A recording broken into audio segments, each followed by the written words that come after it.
Hi everyone, welcome back. This week we're going to be building on our paper sculpting and paper folding skills. And we are going to be learning some new techniques. And we are going to also be learning about a new artist. And we're going to be using his technique and his style to make a standing sculpture out of paper. I do have an extra challenge for you that I'm going to introduce right now. I just got these new cool earrings and I figured, why not test you guys? How much do you know about art? What kind of artists have you learned about before? So, if you could tell me who this artist is and this artist is, bonus. I'm not sure what that means yet, but that's a fun little challenge. All right, guys, Alexander Calder, he is a famous sculptor. He's a famous American sculptor, and what he's famous for is his mobiles and stabiles. And by the words, you could kind of think about what they might be. A mobile, you could think of cars and how they move, mobiles, vehicles.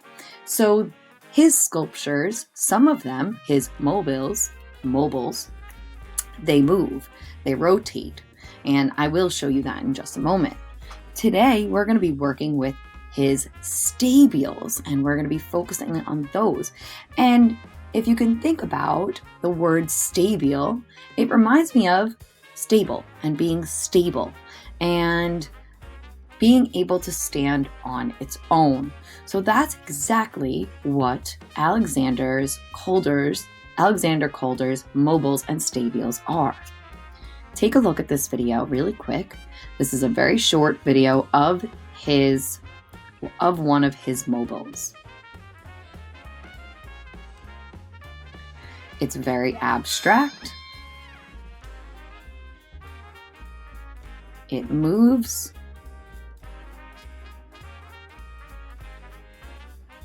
So this is what he calls his stabiles.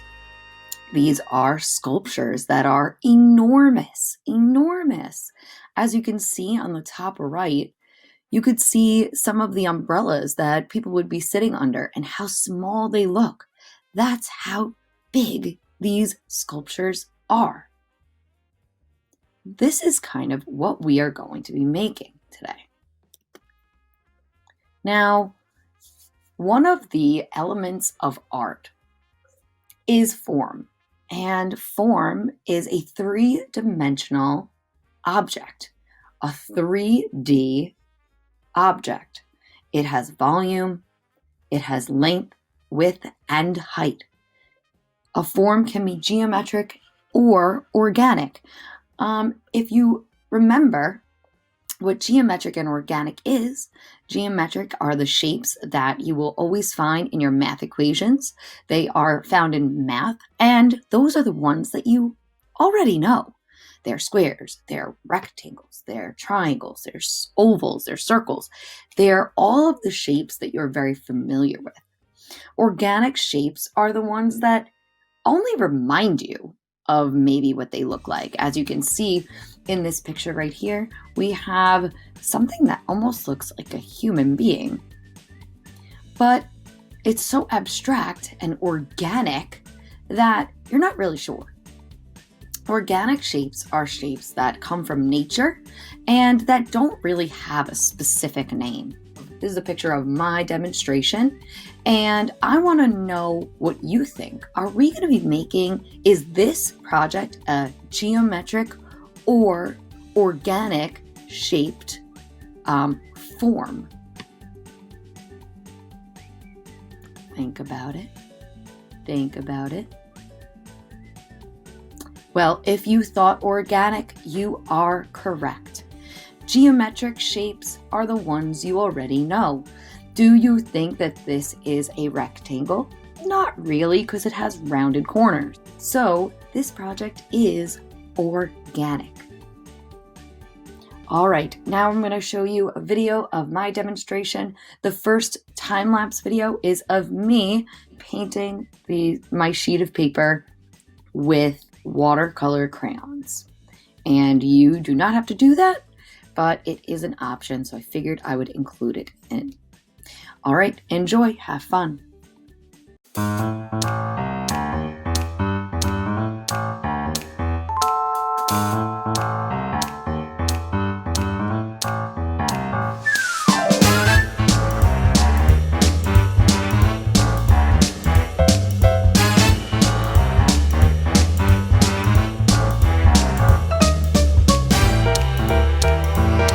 Okay, as we just spoke about, Alexander Calder is famous for his mobiles and stabiles. And today we're going to be making a stabile. And similar to the word stabile is stable. So this sculpture that we're about to make has to be stable. It has to stand on its own. This is how we're going to make something similar to Alexander Calder's stabiles. First, I'm going to fold my paper. And before I start, I just want to let you know that you have the option to either use different colored construction paper, you can use just plain white paper, or you could decorate your paper just like I did. If you want to decorate your paper, you want to decorate both front and back of the paper. I use my watercolors for this. You can use markers, you can use crayons, you don't have to use watercolors. But if you do use watercolor crayons, you might want to consider or anything watercolor for that matter, or paint, you definitely want to consider letting it dry beforehand, because then it won't actually be able to stand up because the paper will be too flimsy.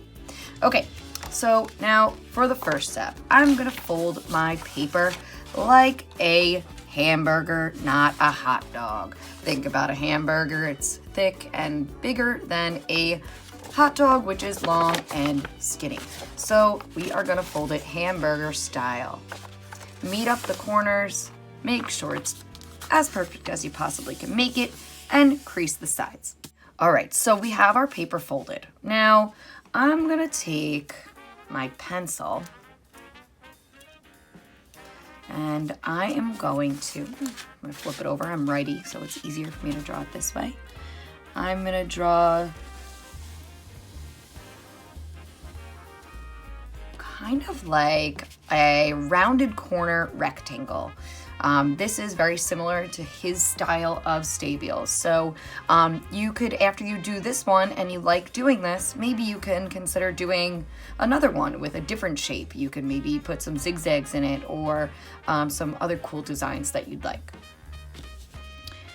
And now I'm going to keep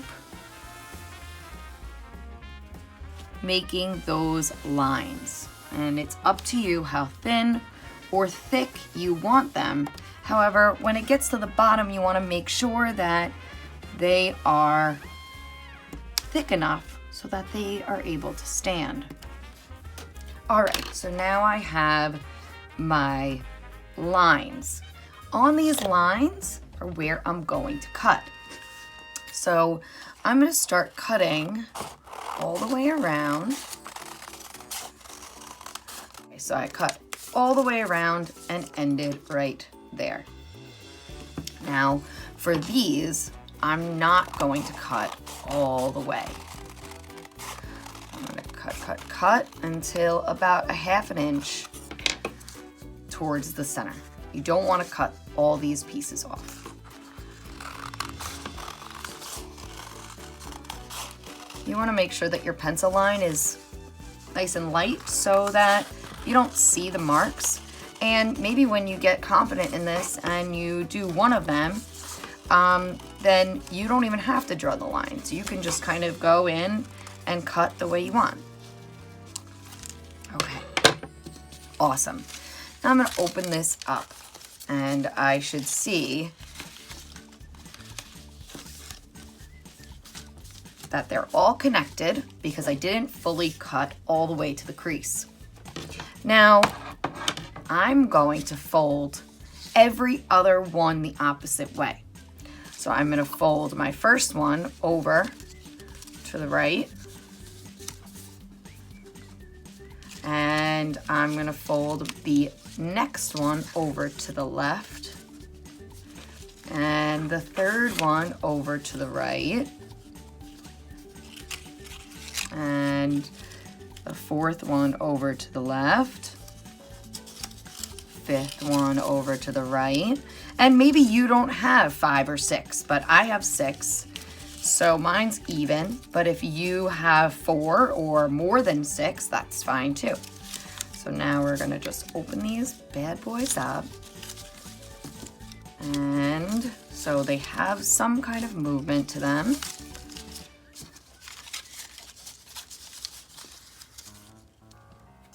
Okay, now we have our stabile, but we're not gonna glue it on the paper like this. We want it to stand up.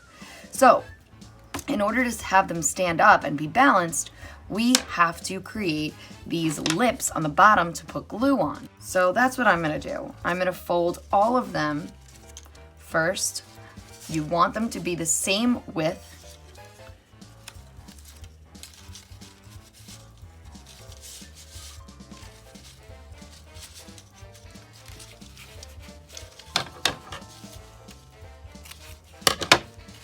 I cut mine right here so I can fold them back and forth, and it'll actually make it a little bit more stable. I don't know about you, but those words are confusing me. It's a stable, stable. It's a stable, stabile, I should say. Okay, fantastic. Now, I'm gonna put glue on each one of these lips. So boom, boom, boom, and keep going.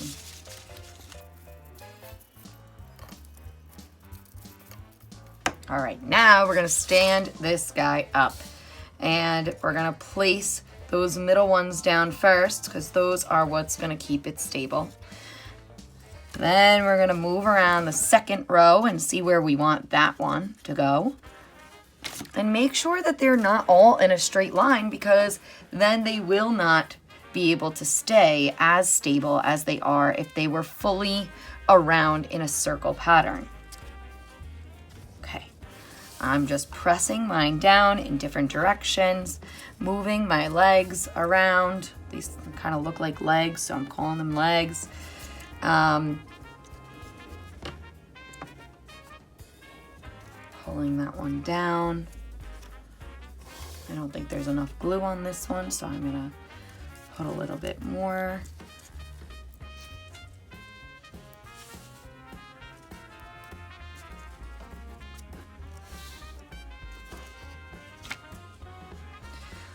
Be my guest, you can add more glue. All right, now we have our first stabile. You are more than welcome to make multiple. You can make small ones, big ones. I used a very large piece of paper, but if you want to cut your paper in half and then fold it, you are more than welcome. This actually looks pretty awesome. I hope you enjoy this project, and I'm looking forward to seeing all of your different designs that you choose to make.